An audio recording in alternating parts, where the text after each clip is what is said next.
Good morning, everyone.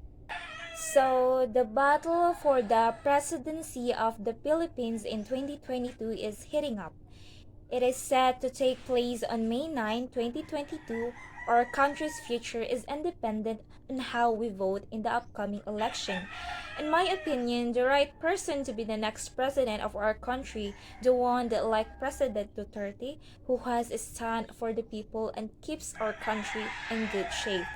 For me, the right person to be the next president in the year 2022 is Ferdinand Marcos, also known as Bongbong Marcos, because I believe that he can lead our country well, like President Duterte, as Bongbong Marcos chose President Duterte's daughter, Sara, and I believe that he can support and lead to our country. Bongbong Marcos is a candidate for the Philippines' next president. He made a statement that outraged many people even before launching his presidential campaign. He seized Marcos to apologize when he questioned about his father corruption and human rights violation.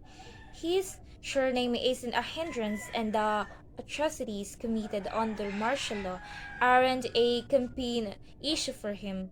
But even if some individuals are and petition believe that Bongbong Marcos is ineligible to run for any public office since he is manifestly a convicted criminal, why is he still allowed to be the next president? And why do people continue to support Bongbong Marcos despite the fact that he and his family are embroiled in several scandals?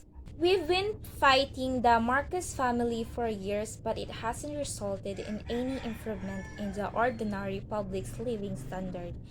It is critical for those of us committed to safeguarding democracy to engage with friends who are earnest in their desire for meaningful political and economic change.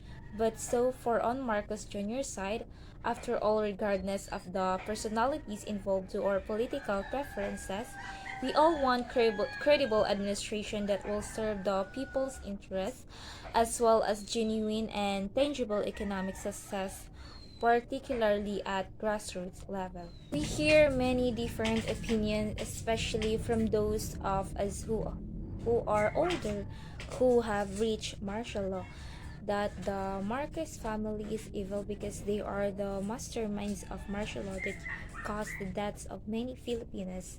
But there is not enough evidence that the Marcos family is to blame for everything. Perhaps the truth has not yet been revealed. If we think about Bongbong Marcos back then, he was still young and did not have enough knowledge of what was happening. All the accusations that took place during the martial law era were baseless and may have been everyone else's blood. And if the Marcos family is really sinful, why is he still allowed to run as one of the candidates to run as the next president of our country? To sum up everything, Marcos is so credible for the presidential election because knowing that he has a lot of knowledge in the presidential position, or let me say, he has a lot of experience in the world of government. He helps citizens providing their needs, especially during this pandemic time, and he also does such improvement in our society. He thinks the future of our country and the betterment of it. There is a lot of reason why we need to vote him as a president. I believe that he won't fail us like how thousands of supporters believing also, because it's not just me who believe him like this way. Speaking about the past and Marcos family, for me the past is irrelevant. What matters is today, the future of our country.